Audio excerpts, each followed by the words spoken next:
Hey there everyone, Steve Gonzer, physical therapist with Run Smart Online. We're getting ready to close out our 20% discount on our run analysis.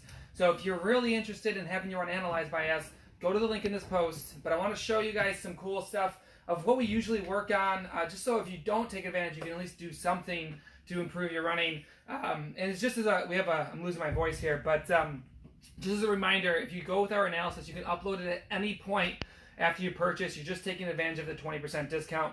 Where we're going to analyze your run form, your strength, your mobility, and how you can save energy and run faster. All right, so what do we mostly see? I talked about this in a video yesterday, which was I called them banana runners. And what I mean by banana runners is it's shuffling, it's scuffing, it's not opening your stride. And when I drew the picture yesterday, I talked about, I'm on the treadmill because it can let me do this a little bit easier, but runners who pretty much just follow this path with their feet, where they push off in their stride, and as that leg comes forward, they swing it really low to the ground. You often hear a scuff on the treadmill, or you can hear a scuff when they're outside, and they typically maybe catch their feet on a lot of things. They don't pick their feet up.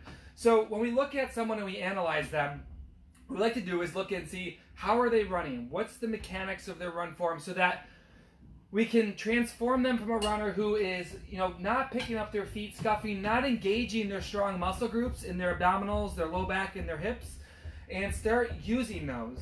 So what we typically like to do is just measure the angles and see, are the angles what they should be? So for example, give this really low swinging leg, you're gonna have a really open angle. So on the analysis, we'll measure this for you, give you an idea of where you're swinging through and how to improve it. And then we like to transition people to some different drills that teach them to open their stride. And by open their stride, I mean when they push off, can we encourage them to get some hip, what we call hip flexion, and drive from the hips, because that's going to allow them to carry, carry in their stride and go further down the road. So one of many things that we do with every runner is evaluate their stride length and their step length, because if your steps are really small, what happens is when you push off, so I say I push off my right leg, I want to go as far possible as I can forward. Someone with a short step length or stride length, when they push off, they're going to touch down really quickly. And instead of traveling maybe 1 or 2 inches further, they get their foot to the ground and they turn over again. Now you've heard me talk about this quite a bit. If you're on the ground or on the treadmill, you're slowing down and you're increasing your risk for injury. When we push off, we're putting all this force into our back leg and pushing into the ground. We want to go that way as far as possible. Now there's things you can do in your run form to leverage that, and that's what we teach in our run analysis. And the cool thing about when you learn how to do this and drive and get the right run form is that it can really save some races. Talk about this frequently. On race day, when things start to fall apart, which they inevitably will, because you're just going to get tired, you're going to be mentally drained and physically drained. Knowing what to work on in your run form when you fall apart is really helpful, because it gives you an itemized checklist of things that you can do to save your race. I talked about in previous videos, you can't go back and run more miles. You can't go back and get more speed work. But in a run or a race where it's starting to get tough, what our analysis does is it gives you a checklist and things to think about and things to work on, so that you can save a race, you can get faster in a race, you can hit your goals without having to go back and worry about the miles you already ran, because you can't go back, right? You got to do something in the thick of it to get your mind off of the, oh my God, I don't want to do this anymore. So that's one thing we look at in analysis. The other thing is really important, because the runners that we work with are over the age of 40. I'm not saying you're old or young or whatever. You are young. I'll say you're young. We like to look at keeping you on the road, right? So part of that is looking mostly at some strength and some run form flaws, because there's certain things that can increase your risk for injury in your run form. Number one is way overstriding. So I talk about this, open your stride, but let's talk about overstriding, which is where does your foot come in contact with your center of mass?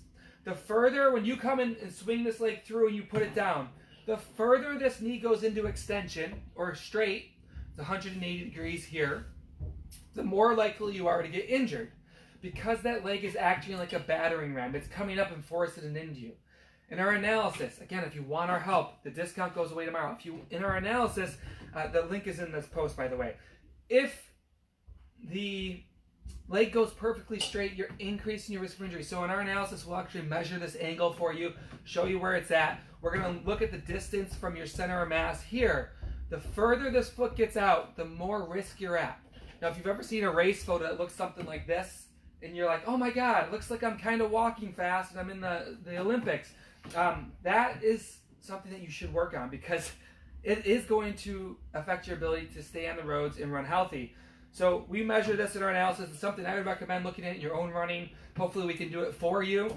But the distance from underneath your hips and your pelvis to the contact point here, the further that gets out to the front, the more you're slowing down, the more your risk for injury you're looking for, or you're going to have. So the last thing, as far as injuries go, because you need to stay on the road, you need to be consistent in your running, is looking at strength. We like to look at a couple areas. The biggest area, which we talk about all the time, right, is hip strength. So we'll have runners come in that we analyze and they're like, yeah, I've consistently hurt on this one side, or I've had this knee pain that comes and goes and I'm sore. And we'll actually look at them, and what we like to evaluate in our run analysis, and this is what I think you guys should take home too, is that from the point of contact, when your foot hits the ground, until the point where the foot gets underneath you, that front half of your stride is your loading rate, is your loading phase of running. Most injuries happen during this front half of the gait cycle, the front half of the run cycle. So what we do in our analysis is we actually break that down. We're going to look for some weaknesses and some different things that are happening. Traditionally, what we're looking for is foot control and hip control and pelvis control. So pelvis and hip go together. So it's foot control, hip and pelvis control. And if we find that once you hit the ground and you get to this point where your foot's underneath you, we're looking for shifting around. So for example, from the front view, you'd be looking for asymmetrical arms and shoulders and things. And we start looking at that, and we can relate that back to prior injuries. What you need to know is that traditionally, we all have these issues, but when you can specifically identify, oh, your knee hurts, let's look at the knee, watch how this is happening, this is how we're going to fix that. We go after two tiers. We go after strength and mobility, and we go after your run form. It's things that you should be thinking about, because again, one can help you on race day, no matter what, to improve your form, to get you across the finish line faster. And run form and strength can also keep you on the roads, which is where we're all the happiest, right? We can be a little crazy when we're not out for a run because we're injured. You can minimize those things by understanding how your body moves. Now, we're closing tomorrow, the 20% discount on the analysis that we do. If you don't use us, find somebody that can help you. With our analysis, you upload us videos, it's super simple, and we analyze them for you, send them back. If you go with us, the 20%, you can use that now, it expires tomorrow, but you can upload your videos at any point after purchase. It's just to lock it in at that price. We hope to see you guys come across and run. We're going to talk more about run form tomorrow, and then we're going to switch gears to some new stuff on strength. But check out the link in this post if you are interested in having your run analyzed. And I'm going to probably stop talking for a couple days so I can let my voice recover. All right, guys, I'm out for a run before I pick up the kiddos. I hope you have a great day. If you have any questions, leave them in the comments. I will see you guys later. Bye-bye.